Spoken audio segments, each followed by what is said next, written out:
그래서 자본금은 적정 규모로 하는 게 좋은데 적정 규모가 어느 정도가 중요한지를 사례를 통해서 말씀을 드릴 거고요. 그래서 오늘 요 내용들로 하나씩 정리해 보도록 하겠습니다.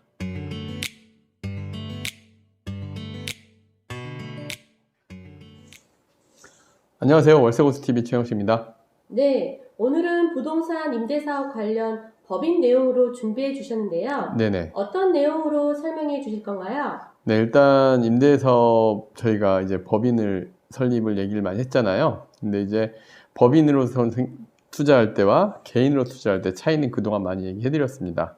그럼 이제 법인으로 설립을 해야겠다라고 생각을 하면 제일 먼저 이제 딱 그 부딪히는 문제가 자본금을 얼마로 설정을 할 것인가. 내가 상업용 부동산을 투자를 할 게 있는데 어느 정도 자본금으로 해야 적정한지 요거에 대한 문의가 되게 많으세요. 그러니까 이제 그 다음 단계로 넘어가는 건데 일단 법인 설립에서 보통 자본금을 왜 중요하냐면 일단 많은 분들이 이제 자본금은 많이 설정하고 싶어 하지 않아요. 일단 등기할 때 비용이 많이 들고 또 하나는 법인과 개인이 분리되다 보니까 이걸 이제 내가 회수를 할 때 또 어려움이 있다 보니 최소 자금으로 법인 설립을 하고 그 다음에 이걸 운영을 하고 싶어 하지 처음부터 자본금을 설정을 높게 하면 부담도 되고 비용도 많이 나가고 또 나중에 혹시 잘못됐을 때를 생각을 했을 때 이제 자금이 묶인다라는 생각들을 하시다 보니까 법인 자본금을 최소화하려고 하는데 근데 이게 또 최소화하면 문제 소지들이 있거든요. 그래서 자본금은 적정 규모로 하는 게 좋은데 적정 규모가 어느 정도가 중요한지를 사례를 통해서 말씀을 드릴 거고요. 그래서 오늘 요 내용들로 하나씩 정리해 보도록 하겠습니다. 네, 법인 설립이 생소하다 보니 용어들도 좀 어려운데요. 네네. 자본금, 가수금은 무엇을 말하는 거고 이 내용에 대해서 자세히 설명 좀 해주세요. 네, 일단 사실 법인 설립을 하게 되면은 어쩔 수 없이 여러분들이 그동안 친하지 않았던 회계학 용어하고도 좀 친하셔야 돼요. 사실 누구나 알 것 같지만 생각보다 어려운 내용일 수 있습니다. 그래서 일단 자본금은 뭐냐? 그냥 자본금 하면 그냥 돈 넣으면 그게 자본금이지 않나 이렇게 생각을 하는데 예를 들면 이렇게 생각을 하시면 될 것 같아요. 그래서 자본금을 사전적 용어로 보면 주주 지분 또는 소유주 지분을 의미한다고 하는데 예를 들면 이게 우리가 임대법인이니까 건물을 하나 산다고 했을 때 건물을 뭐 5억짜리 산다. 5억짜리 산다고 했을 때 3억은 은행에서 빌리고 그러면 2억은 내 돈이 들어갔다 하면은 어떻게 되냐면 5억은 자산이 되고요. 그 다음에 3억의 대출은 타인 자본. 이건 부채라고 합니다. 타인 자본은. 이건 남의 돈을 가져온 거니까. 그리고 2억은 내 돈이 들어간 거죠.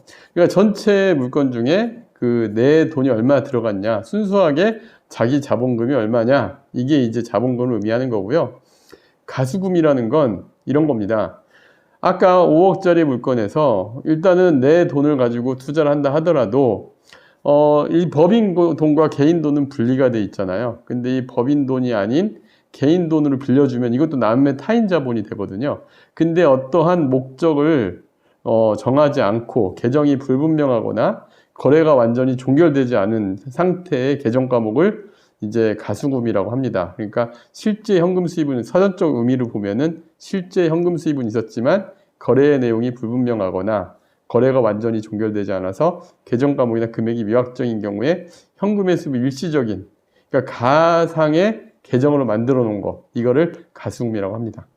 네, 그렇다면 적정 자본금은 얼마나 잡아야 하고 또 어떻게 운영해야 하는지 실제 사례로 설명 좀 해주세요. 네, 일단 부동산 임대법인의 적정 자본금은 뭐 상황에서 자본을 최소화하고 대출을 많이 할 수 있다 한다면 자본금을 최소화하는 게 아무래도 자금의 운영상에선 좀 효율적인 겁니다. 그런데 은행의 입장에서 한번 생각을 해보죠. 법인의 대출을 해주는데 신설법인이에요.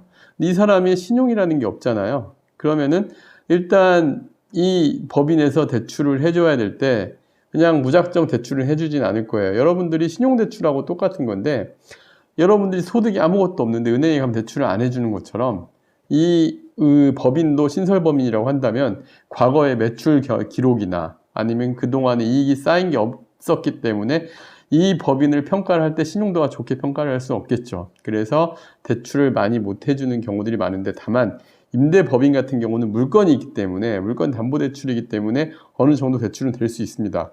그런데 이때 신설법인 같은 경우는 보는 게 첫 번째는 자본금이고요. 두 번째는 대표이사의 신용도를 보는데, 자본금을 정하기 전에 사전에 은행하고 좀 조율을 하실 필요가 있어요. 이 정도의 물건을 이 신설 법인에서 매입을 하려고 하는데 대출이 어느 정도 적정 가능한지 이제 따져봐야 되는데, 제가 통상적으로 대표이사가 신용도가 좀 괜찮다고 한다면은 한 매매 대금의 한 60%까지는 상업용 부동산에서 대출이 나오는 경우들이 많았습니다. 뭐 물건에 따라서는 70%, 80%까지 되는 경우도 있기는 한데, 어쨌든 이런 사항을 파악을 먼저 하고 들어가서 실제로 저희 고객 자본 투자한 사례는 이렇습니다.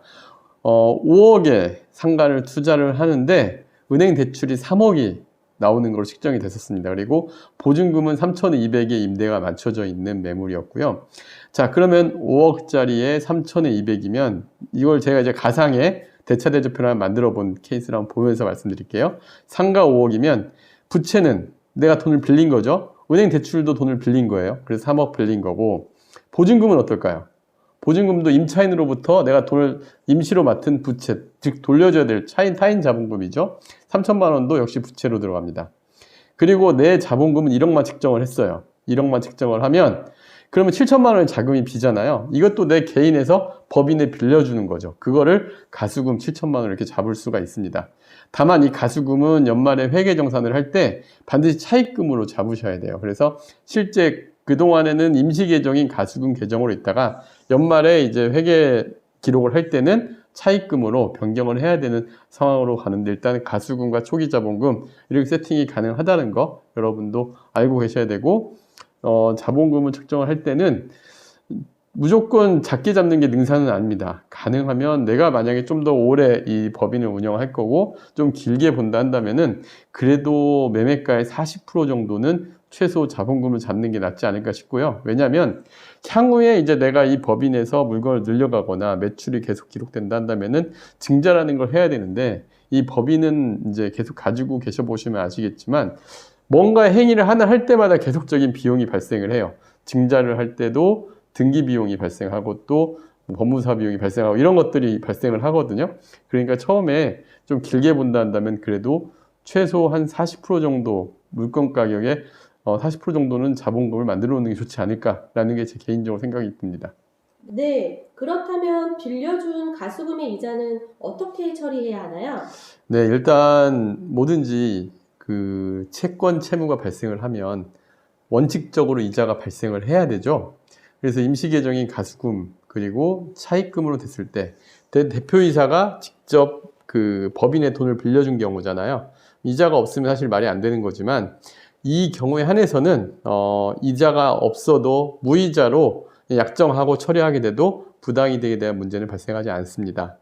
근데 만약 이자를 발생을 시켜도 돼요. 근데 이자를 발생을 시키게 되면 어떤 문제가 발생하면 이자 소득에 대한 과세가 발생해요. 우리가 통상 은행에서 돈을 빌리거나 은행에 돈을 빌려주거나 하면 그 이자에 받는 소득에 대해서 15.4%의 원천징수 이자가 있잖아요.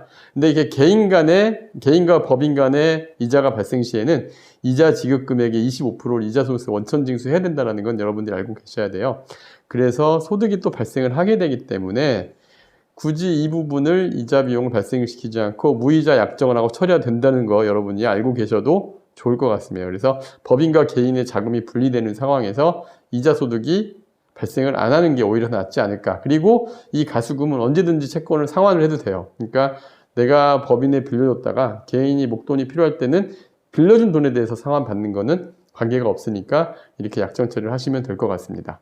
네, 다음 강의도 기대하겠습니다. 네, 감사합니다.